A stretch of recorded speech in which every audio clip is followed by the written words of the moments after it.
Hello dear students, class 11th के atomic structure Bohr model के अंदर अभी तक मैंने आपको एनर्जी किस टाइप से हम ड्राइव करते हैं या फिर किस टाइप से उसकी कैलकुलेशन करते हैं सब बता दिया है। अब मैं बात कर रहा हूँ कि जो इलेक्ट्रॉन रिवॉल्विंग कर रहा है उसकी वेलोसिटी क्या होगी किसी सेल में, या फिर एक रिवॉल्यूशन में कितना टाइम वो लगाएगा, यानी एक सरकमफेरेंस पूरा करने में वो कितना टाइम लगाएगा, या फिर उसकी फ्रीक्वेंसी क्या है कि एक सेकंड में वो कितनी सरकमफेरेंस कंप्लीट कर लेगा या फिर कितने रिवॉल्विंग कर लेगा, उसके टाइम पीरियड को हम कैलकुलेट कर सकते हैं। तो यहाँ पे दो तीन चीजें लेके चलूंगा। सबसे पहली बात कर रहा हूँ मैं, पहला क्वेश्चन मैंने रेडियस बता दिया कि रेडियस कैसे निकालते हैं, एप्लीकेशन थी उसकी। दूसरा मैंने एनर्जी बता दी कि किसी सेल की या किसी ऑर्बिट की एनर्जी तो हम कैसे कंसिडर करते हैं। अब मैं बात कर रहा हूँ नंबर 3 पे, वेलोसिटी ऑफ इलेक्ट्रॉन।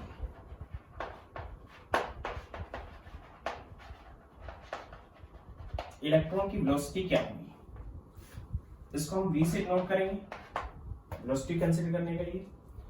यहां पे मैं बात कर रहा हूं v know according to second assumption that angular momentum of orbit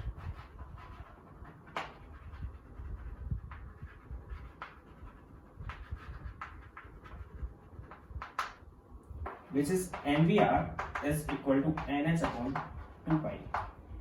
It is second assumption और second postulate of Bohr जो मैं आपको डिस्कस कर चुका हूँ। m मास है इलेक्ट्रॉन का, वेलोसिटी ऑफ इलेक्ट्रॉन और radius of orbit, n number of orbit, h Planck constant, 2 constant है, पाई कांस्टेंट है। mvr इज एंगुलर मोमेंटम है, ऑर्बिट का है, ऑर्बिटल का नहीं है, orbit means cell. Then v is equal to nh upon 2 pi mr, ये उसकी वेलोसिटी हो जाएगी। And we know that radius of orbit is equal to n square h square upon 4 pi square mz e square, ये हम consider कर चुके हैं। Then velocity of electron which is equal to nh upon 2 pi n, r की value put कर देंगे हम, r नीचे तो रेसिप्रोक हो जाएगी इसकी 4 pi square mz e square divided by n square h square. जो चीजें कैंसिल होंगी वो कैंसिल कर रहा हूं मैं यहीं पे। 2 से 4 कैंसिल हो जाएगा, यहाँ 2 बचेगा, पाई से एक पाई कैंसिल हो जाएगा, n से n कैंसिल हो जाएगा, एक n से एक n कैंसिल हो जाएगा, एक h से एक h कैंसिल हो जाएगा। Then velocity which is equal to 2 pi, n cancel हो चुका है, z e square divided by n into h, ये वेलोसिटी का फॉर्मूला आ गया। इक्वेशन को नाम दे रहा हूं मैं q, velocity of electron atom के अंदर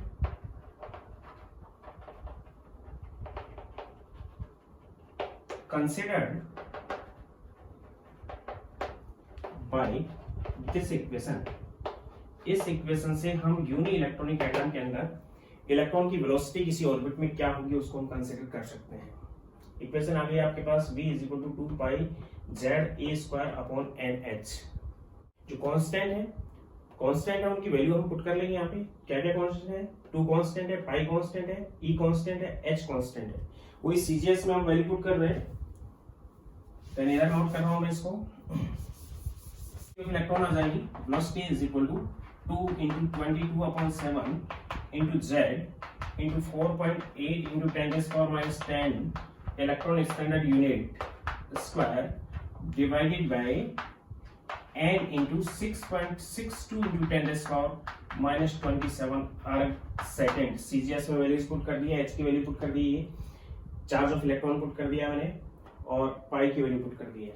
वैल्यू पुट करने के बाद जब इसको सॉल्व कर लेंगे then which is equal to 2.188 into 10 raised power 8 into z by n। ये जो वेलोसिटी आएगी z by n है, ये विच इज इक्वल टू सेंटीमीटर पर सेकेंड। वेलोसिटी आएगी इसकी सेंटीमीटर पर सेकेंड में। 100 सेंटीमीटर में 1 मीटर होता है, तो हम इसको मीटर पर सेकेंड में कन्वर्ट कर सकते हैं। Then v is equal to 2.19, इसको अप्रोक्सीमेटली 2.188 को हम 2.19 लिख सकते हैं, इनटू 10⁸ की जगह 6 हो जाएगा, multiply by z by n, it is in metre per second. ये मीटर पर सेकेंड आ जाएगी, यानी इलेक्ट्रॉन की वेलोसिटी होगी जो z और n पर डिपेंड करेगी। हम इसके साथ ये कंसीडर कर सकते हैं।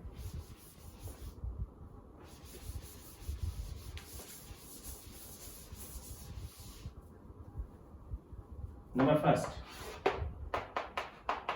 when n is constant, z is constant,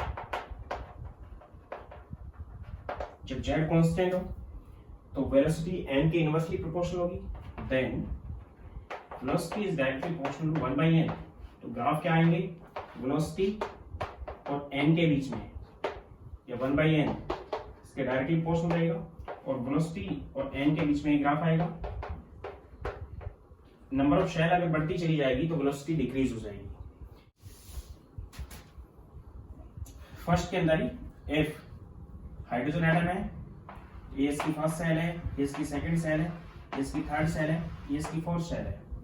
अगर हम फोर्थ सेल की बात करें तो यहाँ पे N1 हो जाएगा, यहाँ पे N2 है, यहाँ पे N3 है, यहाँ पे N4 है। इसकी वेलोसिटी मैं V1 यूज कर रहा हूँ, इसकी V2, इसकी V3 और इसकी V4, और Z कांस्टेंट है। कोई भी एटम यूज कर सकते हैं हम। इस एटम के लिए Z की वैल्यू कांस्टेंट है, n की वैल्यू अगर बढ़ती चली जाती है तो वेलोसिटी की वैल्यू डिक्रीज हो जाएगी। Means V4 is less than V3 is less than V2 is less than V1। सबसे ज्यादा वेलोसिटी उस ऑर्बिट में प्रेजेंट इलेक्ट्रॉन की होगी जो न्यूक्लियस के बिल्कुल नजदीक होगा, या न्यूक्लियस के पास में, तो इसकी वेलोसिटी सबसे ज्यादा होगी। जैसे जैसे न्यूक्लियस से डिस्टेंस बढ़ती चली जाएगी वैसे वैसे वेलोसिटी डिक्रीज हो जाएगी। क्यों? क्योंकि न्यूक्लियस के जस्ट पास रहने के लिए इलेक्ट्रॉन को बहुत तेजी से रिवॉल्विंग करना पड़ेगा। क्यों करना पड़ेगा?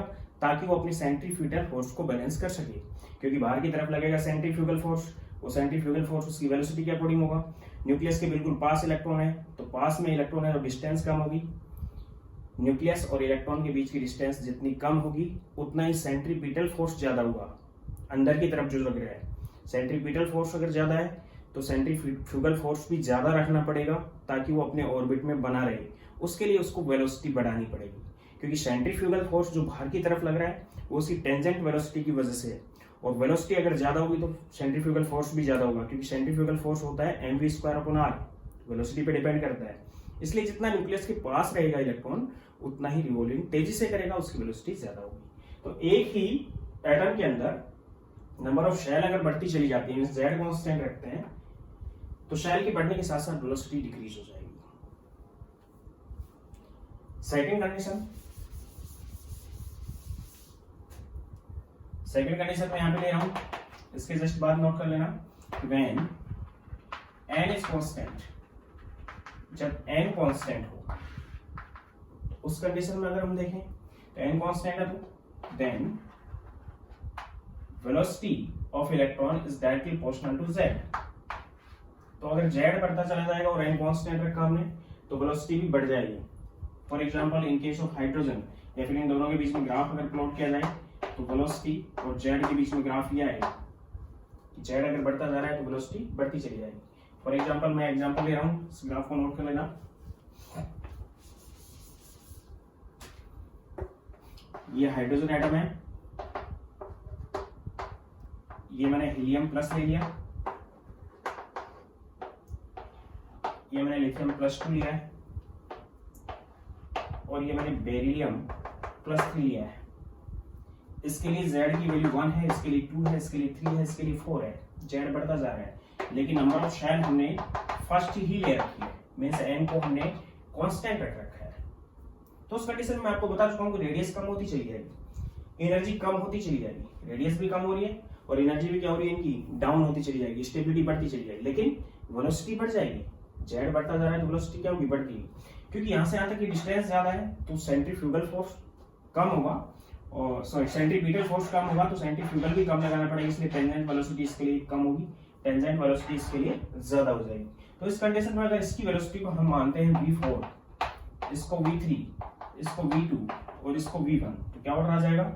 यहाँ पे लिख रहा हूँ V4 is greater then V3 is greater then V2 is greater then V1, ये कंडीशन रहेगी। ये थी वेलोसिटी।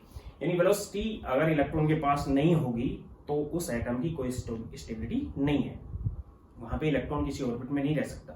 ऑर्बिट में रहने के लिए इलेक्ट्रॉन को वेलोसिटी की नीड होती है, जिससे उसके पास सेंट्रीफ्यूगल फोर्स होता है जो कि उसके सेंट्रीपिटल फोर्स को बैलेंस करके उसको ऑर्बिट के अंदर बनाए रखता है इलेक्ट्रॉन को। वेलोसिटी जितनी ज्यादा होगी सेंट्रीफ्यूगल फोर्स भी उतना ही ज्यादा होगा, तो जितना पास में न्यूक्लियस के सेल होगा सेंट्रीपिटल फोर्स ज्यादा होने की वजह से अपने सेंट्रीफ्यूगल फोर्स को ज्यादा करने के लिए उसकी वेलोसिटी ज्यादा होगी। मींस फर्स्ट सेल में बहुत तेजी से घूमेगा इलेक्ट्रॉन, सेकेंड सेल में उसकी वेलोसिटी थोड़ी कम हो जाएगी, थर्ड में और भी कम हो जाएगी, फोर्थ में और भी कम हो जाएगी, और इनफाइनाइट सेल में वो रेस्ट पे आ जाएगा अगर उसके पास और कोई एनर्जी नहीं है। जैसा कि मैंने आपको बताया फोटो इलेक्ट्रिक इफेक्ट में कि इलेक्ट्रॉन तो एटम के सेल्स में था ही, लेकिन जैसे ही रेडिएशन उसने एब्जॉर्ब की वो अपनी सेल से इजेक्ट होके इनफाइनाइट सेल में आ गया, अपनी सेल से इनफाइनाइट सेल में आया, विच इज वर्क फंक्शन, उसका वर्क फंक्शन था। अब इनफाइनाइट सेल में आने के बाद यानी कि एटम से बाहर हो गया, इजेक्शन हो गया इलेक्ट्रॉन का, which is photo electric effect. उसके बाद उसके पास काइनेटिक एनर्जी कहां से बचेगी? फोटोन की बची हुई एनर्जी को काइनेटिक एनर्जी में कन्वर्ट कर लेता है। यानी कि अगर इलेक्ट्रॉन किसी एटम के अंदर है तो उसकी एनर्जी नेगेटिव होती है, उसके पास वेलोसिटी हो गई, वो रेस्ट में नहीं रहेगा, उसकी वेलोसिटी जीरो नहीं हो सकती, लेकिन एटम से बाहर आने के बाद उसकी वेलोसिटी जीरो हो सकती है इनफाइनाइट सेल के केस में। तो ये थी वेलोसिटी।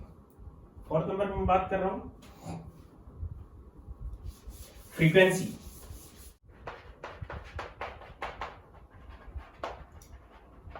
फ्रीक्वेंसी और number of revolving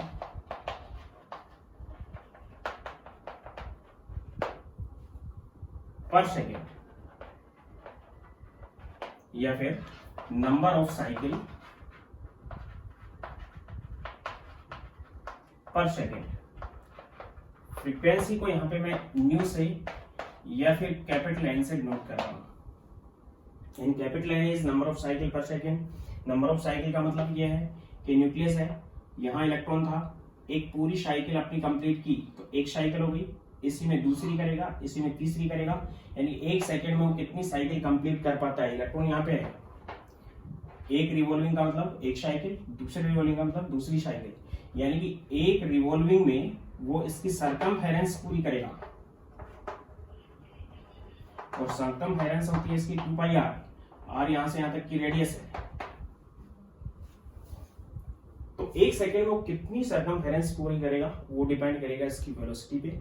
means frequency nu और नंबर ऑफ साइकिल और revolution N, which is equal to velocity divide by circumference. उसकी वेलोसिटी क्या थी, एक सेकंड में वो कितना चला और एक सर्कमफेरेंस कितनी थी। एक सर्कमफेरेंस से अगर वेलोसिटी को हम डिवाइड कर देते हैं तो हमारे पास फ्रीक्वेंसी आ जाएगी, या फिर नंबर ऑफ साइकिल कितने किए उसने एक सेकंड के अंदर, वो हम कंसीडर कर सकते हैं। मींस फ्रीक्वेंसी और N which is equal to velocity V, ये न्यू है वो वी है, न्यू को सेपरेट करने के लिए मैं यहाँ पे एन पुट कर देता हूँ, आप इसको न्यू भी पुट कर सकते हो। N is equal to velocity V divide by circumference 2 pi R, which is equal to velocity का भी हमने फॉर्मूला कंसीडर किया था, v is equal to 2 pi Z E square upon NH, 2 pi Z E square upon NH, और radius का हम formula जानते हैं r is equal to n square h square upon 4 pi square m Z E square. दोनों की value को इसमें put कर रहा हूं मैं, तो वेलोसिटी आ गई आपके पास 2 pi Z E square upon NH into 2 pi यहाँ पे पुट कर दिया मैंने, ये वाला इंटू r की वैल्यू पुट करेंगे तो उल्टा हो जाएगा यहाँ पे 4 pi square m Z E square upon n square h square. 2 pi से 2 पाई कैंसिल हो जाएगा, n और n क्यूब हो जाएगा, h की भी क्यूब हो जाएगी, z का स्क्वायर हो जाएगा, pi square as it is बचेगा, m बचेगा। इससे पहले जो मैंने बताया था आपको वेलोसिटी ध्यान दे लेना, वेलोसिटी की जो हमने फॉर्मूला डिजाइन किया है, फॉर्मूला बनाया, उसमें मास की कोई टर्म नहीं थी, इलेक्ट्रॉन के मास की टर्म नहीं थी। मींस इलेक्ट्रॉन के मास पे डिपेंड नहीं कर रही उसकी वेलोसिटी। मास तो वैसे कांस्टेंट है, लेकिन उसके मास पे उसकी वेलोसिटी डिपेंड नहीं कर रही है। लेकिन नंबर ऑफ रिवॉल्यूशन मास पे डिपेंड करेगा। And number of revolution which is equal to 4 pi square m z square e power 4 divide by n cube and h cube, ये नंबर ऑफ रिवॉल्यूशन आ जाएगा। यानी कहने का मतलब यहाँ पे है कि हम इससे ये कंसिडर कर सकते हैं कि जो नंबर ऑफ रिवॉल्यूशन या फ्रीक्वेंसी है वो नंबर ऑफ शेल के क्यूब के इनवर्सली प्रोपोर्शनल होगी और एटॉमिक नंबर के स्क्वायर के डायरेक्टली प्रोपोर्शनल होगी। तो मैं यहां से पुट कर रहा हूं इसको।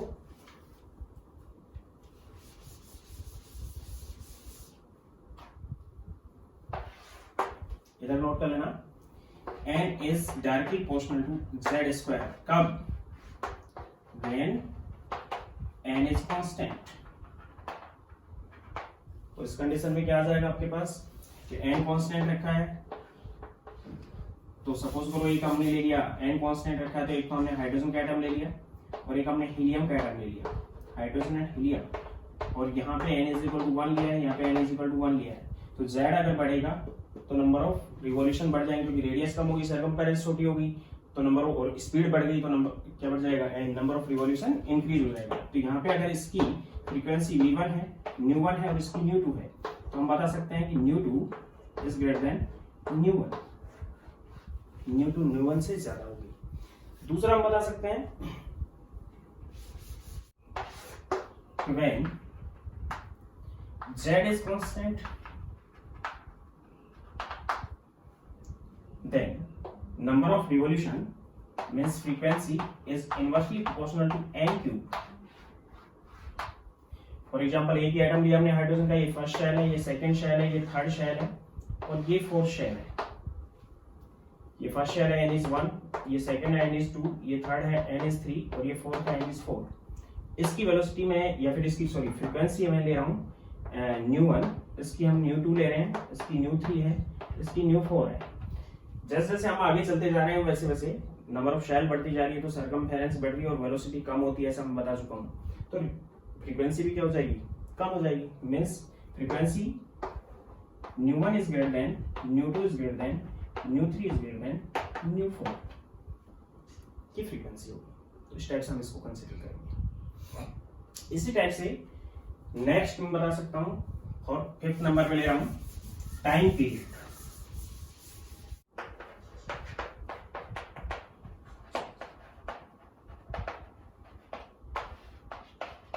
Time period T।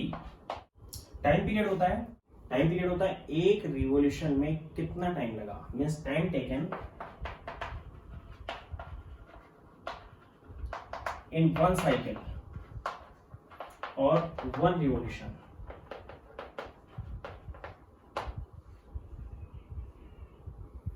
एक रिवॉल्यूशन में कितना टाइम लगा, which is called time period, and it is reciprocal of frequency. ये फ्रीक्वेंसी का रेसिप्रोकल होगा, क्योंकि फ्रीक्वेंसी क्या थी, एक सेकंड में कितने वो लगे और हमें निकालना क्या है, एक सेकंड में कितने रिवॉल्विंग हुए और हमें निकालना है क्या कि एक रिवॉल्विंग में कितना टाइम लगा। तो फ्रीक्वेंसी हम सेकंड इनवर्स में दे रहे हैं, हर्ट्ज में दे रहे हैं, तो जब उसको इन्वर्स करेंगे हम तो सेकंड में आ जाएगी। तो एक सेकंड में लगे हुए टाइम को हम कंसीडर कर सकते हैं, सॉरी एक रिवॉल्यूशन में लगे हुए टाइम को हम कंसीडर कर सकते हैं। Means time period which is equal to reciprocal है, इनवर्सली प्रोपोर्शनल नहीं है, 1/ν। और न्यू को मैं आपको बता चुका हूं कि न्यू को हम कंसीडर कर चुके हैं, न्यू और N which is equal to 4 pi square m z square e power 4 upon n cube h cube put कर देंगे यहाँ पे। Then time period which is equal to 1 divide by, ऊपर चला जाएगा n cube h cube divide by 4 pi square m z square e power 4। ये time period हो गया। बाकी सब कांस्टेंट है, z और n कांस्टेंट नहीं है, तो इन पे डिपेंड करेगा। तो यहाँ पे मैं लिख सकता हूँ कि व्हेन Z is constant,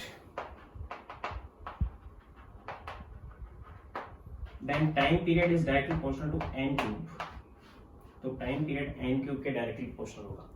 यानी कि z को कांस्टेंट रखना है तो एक ही एटम यूज किया हमने, फर्स्ट सेकंड थर्ड शेल बना ली, फोर्थ शेल बना ली, तो जितना ज्यादा सरकमफेरेंस होगा उतना ही टाइम ज्यादा लगेगा एक साइकिल के अंदर, केवल एक साइकिल में बताना है। इसके लिए सपोज करो टाइम पीरियड t1 है, इसके लिए t2 है, इसके लिए t3 है, इसके लिए t4 है। टाइम पीरियड ये फर्स्ट सेल है, सेकंड है, थर्ड है, फोर्थ है, तो किसी भी इसके लिए z कांस्टेंट हो गया क्योंकि न्यूक्लियर चार्ज तो वही रहेगा, तो नंबर ऑफ प्रोटॉन उतने ही इसमें, तो यहाँ पे आ जाएगा T4 is greater than T3 is greater than T2 is greater then T1। ये टाइम पीरियड लगेगा इसमें। अगर मैं इसी की बात करूं कि z यहाँ पे n को कांस्टेंट रखते हैं तो z स्क्वायर के इनवर्सली प्रोपोर्शनल हो जाएगा। When n is constant, then time period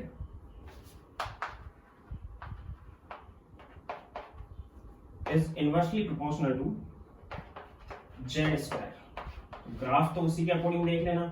अगर आपके पास ग्राफ प्लॉट करवा रहा है किसमें, टाइम पीरियड के साथ और n क्यूब में, तो टाइम पीरियड के साथ n क्यूब डायरेक्टली प्रोपोर्शनल है, इससे पहले मैंने बताया। लेकिन टाइम पीरियड के साथ अगर z स्क्वायर में प्लॉट करवा रहा है तो z जैसे जैसे बढ़ता चला जाएगा वैसे वैसे टाइम पीरियड कम होता चला जाएगा, यानी कि सेल छोटी होती चली जाएगी अगर n को कांस्टेंट रखते हैं। तो यहाँ पे n कांस्टेंट है और यहाँ पे z कांस्टेंट है, तो अगर n को कांस्टेंट रख रहे हैं और डिफरेंट एटम की हम बात कर रहे हैं, उसमें इस टाइप से कंसीडरेशन आएगा कि सपोज करो एक तो हमने हाइड्रोजन का एटम ले लिया है, एक हमने हीलियम का एटम ले लिया है और एक हमने लिथियम का एटम ले लिया है। ध्यान दे लेना, मैं साइज छोटा करता जा रहा हूँ, इसका रीजन है जो मैं आपको एक्सप्लेन कर चुका हूँ। ये इसका n1 है, ये इसका n1 है और ये भी इसका n1 है। इसमें टाइम पीरियड सपोज करो t1 लग रहा है, इसमें टाइम पीरियड t2 लग रहा है, उसमें टाइम पीरियड t3 लग रहा है।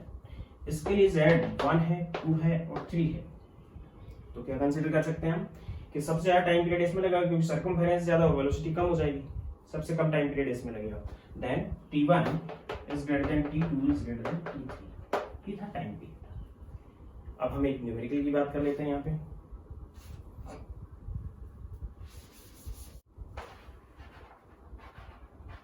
Calculate velocity, frequency and time period of electron in first shell of hydrogen atom। Hydrogen atom के फर्स्ट सेल के अंदर वेलोसिटी हमें बतानी है इलेक्ट्रॉन की, उसकी फ्रीक्वेंसी बतानी है और उसका टाइम पीरियड बताना है। तो वेलोसिटी के लिए तो मैंने फॉर्मूला, हाइड्रोजन के लिए z इज 1 हो गया और n इज 1 हो गया। वेलोसिटी के लिए मैंने डायरेक्ट फॉर्मूला बता रखा आपको। डायरेक्ट फॉर्मूला क्या है वेलोसिटी के लिए, 2.19 into 10⁶। 10⁶ यूज करेंगे तो किस में आ जाएगा, ये मीटर पर सेकेंड में, multiply by z divide by n, multiply by z divide by n। यानी कि n अगर बढ़ता चला जाएगा तो वेलोसिटी कम होती चली जाएगी। तो क्या आ गया, velocity is equal to 2.19 into 10⁶, 1 divide by 1 metre per second.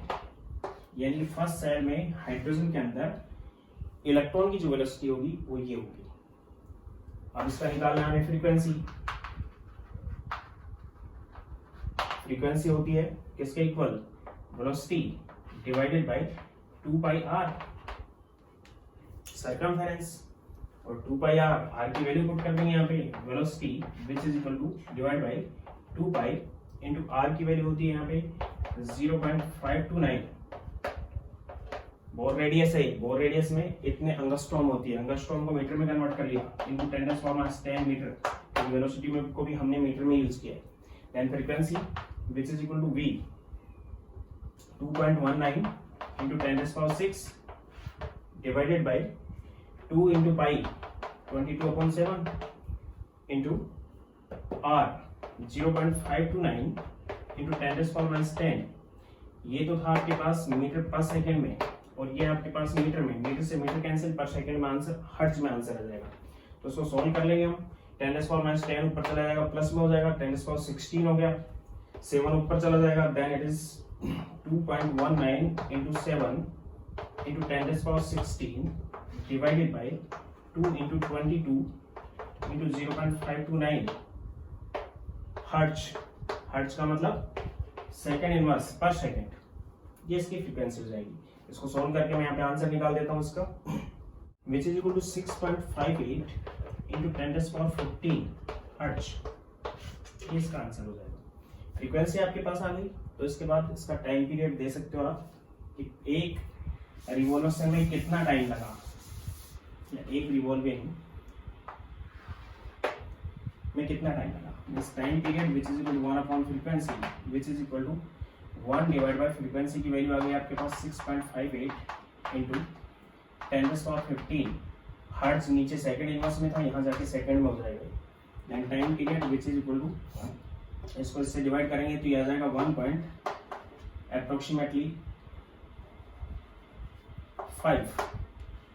ये आ गया अप्रोक्सीमेटली 1.5 इंटू 10⁻⁻15 सेकेंड, यानी कि इतना टाइम एक रिवॉल्यूशन में उसको लगेगा। ये लगभग आंसर निकाला मैंने। नेक्स्ट और बात कर लेते हैं हम, calculate velocity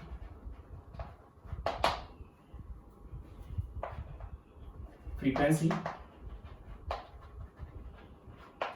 time period of third shell of helium. Helium की थर्ड शेल के लिए सब चीजें हमें निकालनी है। तो उसके लिए सबसे पहले वेलोसिटी निकालेंगे 2.19 इंटू 10⁻6 इंटू Z/n, ये आ गई मीटर पर सेकेंड में। और हीलियम के लिए He प्लस के लिए Z की वैल्यू 2 हो गई, और N की वैल्यू इसमें दी हुई है, थर्ड शेल है। Then velocity is equal to 2.19 into 10⁻6 into Z की वैल्यू 2 है और N की वैल्यू 3 है metre per second. Then velocity which is equal to, इसको सॉल्व कर लेंगे हम, यह आ जाएगा 1.4 अप्रोक्सीमेटली। ये 4 हो गया, 4 को 3 से मल्टीप्लाई डिवाइड करेंगे तो लगभग 1.4 के लगभग आ जाएगा, इंटू 10⁻6 मीटर पर सेकेंड। ये वेलोसिटी होगी उसकी। हीलियम की थर्ड शेल की इलेक्ट्रॉन की वेलोसिटी है ये। इसके बाद हमने निकाल दी frequency, frequency which is equal to v divide by 2πr। v कितना है, 1.4 इंटू 10⁻6 मीटर पर सेकेंड में था, इंटू 2 इंटू 22/7 इंटू r की वैल्यू होती है 0.529 इंटू n स्क्वायर। n इसमें 3 था, n 3 का square 9 divide by z। z की वैल्यू कितनी है, 2 है। इसको और सोल्व कर लेंगे। Then frequency which is equal to 1.4 into 10⁻6, ये अंगस्ट्रॉम था, मीटर में कन्वर्ट कर दिया हमने 10⁻10। 1.6 को 1.16 कर दिया और मल्टीप्लाई 7 ऊपर कर दिया मैंने, ये वाला। इस 2 से इस 2 को कट कर दिया। देन नीचे आ गया आपके पास 22 इंटू 0.529 इंटू 9, ये आ जाएगा आपके पास सेकेंड इनवर्स में। इसको और सोल्व कर लेंगे हम। Frequency is equal to 9.35 into 10⁻, solve करने के बाद दिया जाएगा 14 हर्ट्ज। सेकेंड इनवर्स का मतलब होता है हर्ट्ज। इसका रेसिप्रोक ले लेंगे, वो टाइम पीरियड हो जाएगा। Then time period 1 frequency which is equal to 1 divide by 9.35 into 10⁻14 second. And time period which is equal to, इसको 10 ले लिया, ऊपर ले गया, इसको माइनस में चला गया, -15 हो जाएगा। देन 1 पॉइंट अप्रोक्सीमेटली 08 इंटू 10⁻14 ऊपर चला गया था, यहाँ 10 लिया मैंने, 14 ऊपर चला गया, -14 और एक -15 कर दिया इसको मैंने। सॉल्व कर लेना। इतनी सेकेंड में एक रिवोल्यूशन होगा वहां पे, अप्रोक्स आंसर है। इसके बाद बात कर रहा हूं मैं रेशियोज अगर पूछा जाता है, what is ratio of frequency of second cell of Li+2 and third cell of He+. Frequency का रेशियो है, वेलोसिटी का रेशियो जो फॉर्मूले बता रखे हैं उसी के अकॉर्डिंग होगा। तो यहाँ पे मैंने आपको बता रखा है कि फ्रीक्वेंसी जो होती है वो डायरेक्टली प्रोपोर्शनल होती है किसके, Z² के और डिवाइड बाय n³ के। जितना n ज्यादा होगा उतनी फ्रीक्वेंसी कम हो जाएगी, क्योंकि वेलोसिटी कम हो जाती है, सरकमफेरेंस बढ़ जाती है, तो इसके डायरेक्टली प्रोपोर्शनल होती है। तो डायरेक्टली प्रोपोर्शनल के अकॉर्डिंग एक तो ले लिया हमने frequency of Li+2 this is directly proportional to Z होता है लिथियम के लिए वो 3 होता है, 3² डिवाइड बाय इसके लिए n दिया हुआ है आपको 2 मींस 2 सॉरी 3 का स्क्वायर होगा 2 की क्यूब होगी। ये तो हो गया लिथियम का। और frequency of helium plus which is directly proportional to, उसके लिए Z की वैल्यू हीलियम के लिए 2 होती है, देन 2² डिवाइड बाय इसके लिए सेल आपको दी हुई है थर्ड सेल मींस 3 क्यूब, दोनों का रेशियो बताना हमें। Then frequency of Li+2 divide by frequency of He+ which is equal to, proportionality के साइन आपस में कैंसिल हो जाएंगे, क्योंकि प्रोपोर्शनलिटी का साइन अगर आपस में कैंसिल नहीं हुए इसके इक्वल का साइन आएगा, एक कांस्टेंट आएगा। कांस्टेंट की वैल्यू वही है जो इसमें थी वो इसमें थी, क्योंकि बाकी सब चीजें कांस्टेंट थी। Z और n क्या था, वेरिएबल था। तो यहाँ पे 3 का स्क्वायर हो गया कितना 9 divide bye 2 cube is 8। Equal मैंने इसलिए लगा दिया कि प्रोपोर्शनल को ओपन करने के बाद इक्वल कांस्टेंट आएगा और दोनों कांस्टेंट एक दूसरे से इक्वल होंगे, वापस में कैंसिल हो गए। रेशियो लेना है divided by 2² 4 divide by 3 cube 27 then which is equal to 27 into 9 divided by 8 into 4 which is equal to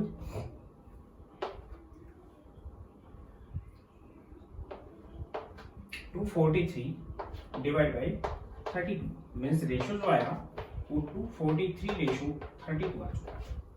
इस टाइप से हम इस रेशियो को कंसीडर करेंगे। तो इस टाइप से बिल्कुल सिंपल से क्वेश्चन दिए होते हैं जिनको आपको कंसीडर करना है और कोई चीज हार्ड नहीं है इसमें, बिल्कुल सिंपल है। और ये जो मैंने आपको बता दिया IIT एडवांस तक के क्वेश्चंस हैं जो इसमें पूछे जाते हैं। तो मैंने कुछ क्वेश्चंस बता दिए, आप इसकी प्रैक्टिस करो, आपको बिल्कुल सही आ जाएगा। जिन्होंने अभी तक सब्सक्राइब नहीं किया वो सब्सक्राइब कर लें और रेगुलर बने रहें। Thank you.